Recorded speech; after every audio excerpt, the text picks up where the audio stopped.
They thought I'd roll over. They thought I'd watch in silence while they built 35 gleaming houses on land my family has guarded for generations. But they forgot one thing. This land has a memory, and I have the keys to the dam that feeds it.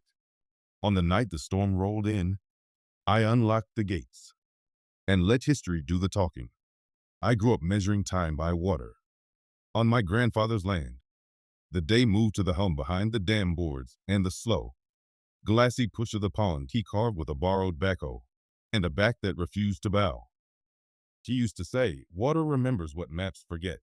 He meant this place remembers us even when papers pretend not to.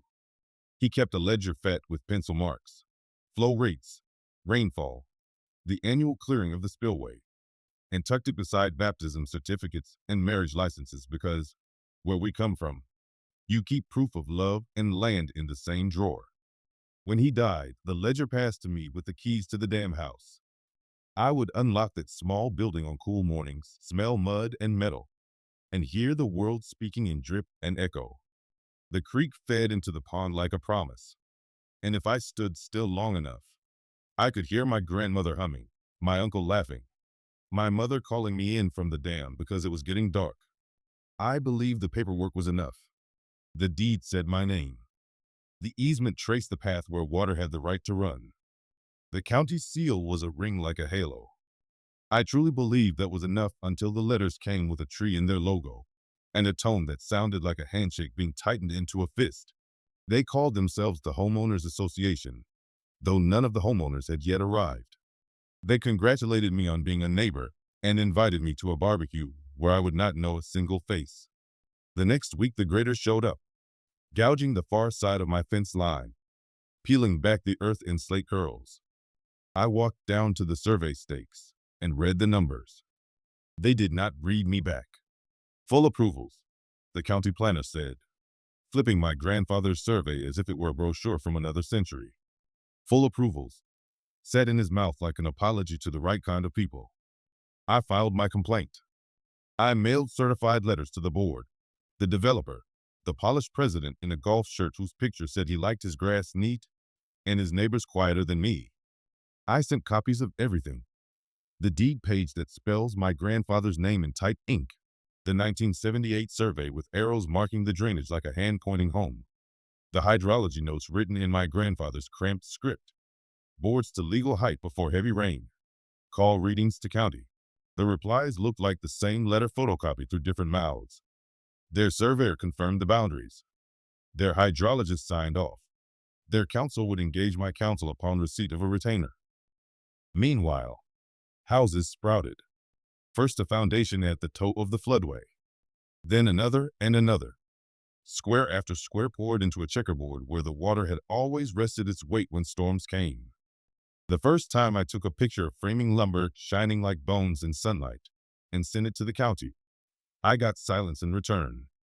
The third time I called, I learned the names of two receptionists' dogs while waiting on hold. By the 10th roofline, a security truck was idling near my field any time I parked by the dam. He watched me like water was a weapon, and I was already guilty for knowing how to hold it. I held my ground anyway. This land is not merely latitude and longitude. It is testimony. My great-grandmother washed other people's clothes in the creek that feeds our pond, wrists aching, soap in her knuckles, keeping her children fed and in school. Land for families like ours was a miracle hard won and easily stolen. A signature could be a knife. A rumor could be a law. We learned to memorize boundaries the way we memorized hymns. We learned to speak softly in rooms that told us softness was the only way we'd be allowed to speak at all. But where I stood, water spoke louder. I hired a lawyer who wore a suit cut like a good sentence and looked me in the face when she said, "They are counting on your patience being shorter than their money." I smiled without humor. Patience I had. Permission I did not give. When the 35th foundation cured under a white sky and the forecast slid toward dark, the smell of rain arrived before the rain itself, metallic and sweet like the air after a church service when everyone breathes out at once. I unlocked the dam house and pulled the boards to the legal height the easement specified. I didn't break a thing. I didn't sneak. I turned the wheel I have the right to turn and logged the reading the way we always have. The first bruise-colored surge shuddered through the gate, carrying leaves and a season's worth of patience. Then the water clarified, and its muscle showed. It moved in the path it had been promised since long before brochure drawings and mailbox clusters. Down in the valley, I could see the new streets shining, the sod laid like green carpet, sprinkler heads blinking beneath rain as if surprised the sky could outdo them. Thunder shouldered in and translated our complaint into a language even the county could hear. I walked the embankment with a flashlight and called my readings to the emergency line, the way my grandfather taught me. The spillway sang. The banks held.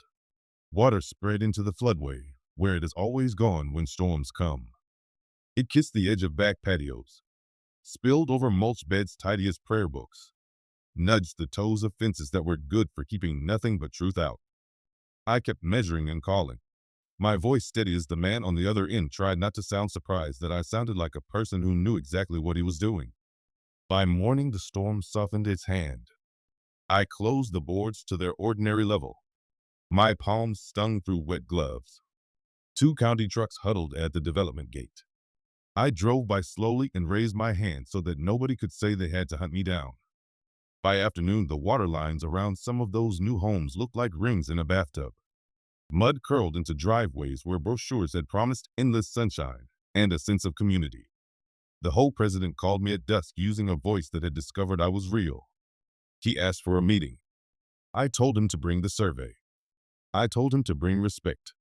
In the conference room they rented for the meeting smelled like fresh paint and catered confidence.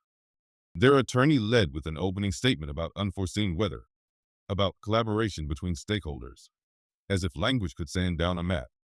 I set my deed on the table. I set my grandfather's ledger beside it, and then the 1978 survey, and then the county's own floodplain map printed in color. The president looked smaller without his golf course behind him. He kept glancing at the water lines on the photographs I had placed in a patient row. Their engineer talked about models and mitigations, and post-construction adjustments.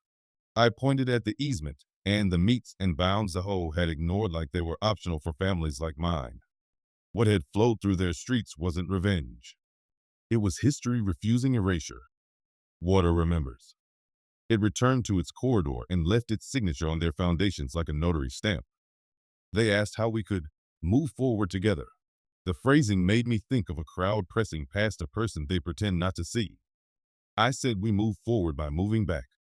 Remove the fill from the floodway. Pull back the lots from the easement.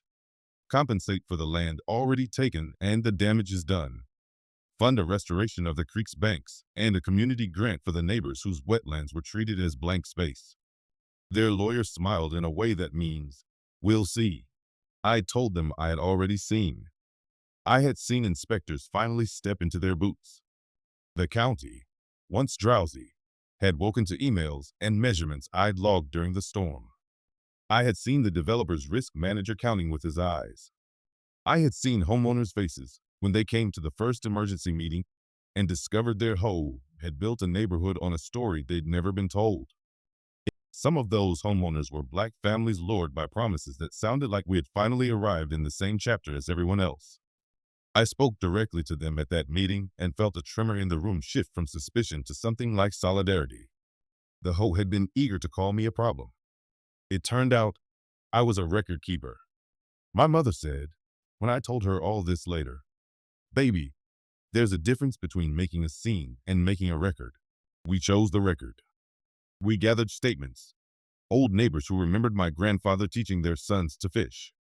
Retired county workers who had stamped plans long ago that still named our dam and our valley. A teacher who brought students out every spring to test pitch and learned that stewardship is something you do with your hands. We photographed stumps where willows used to hold the banks, and we photographed boxes of invoices where the developer had logged miscellaneous grading. We asked why the miscellaneous kept landing on our side of the fence. The HOA retained a new public relations firm. The firm sent an email that described the flood as a unique weather event. I replied, unique is not the word for what happens every spring. They invited me to join a task force and sit quietly while they talked about signage and community gardens. I told them gardens are lovely and boundaries are law. My lawyer wrote a demand letter as precise as a ruler's edge. And I thought of my grandfather, his hands cracked, drawing neat lines in pencil, while the radio in the kitchen made the evening news sound like it happened in a country that did not include ours. The developer blinked first.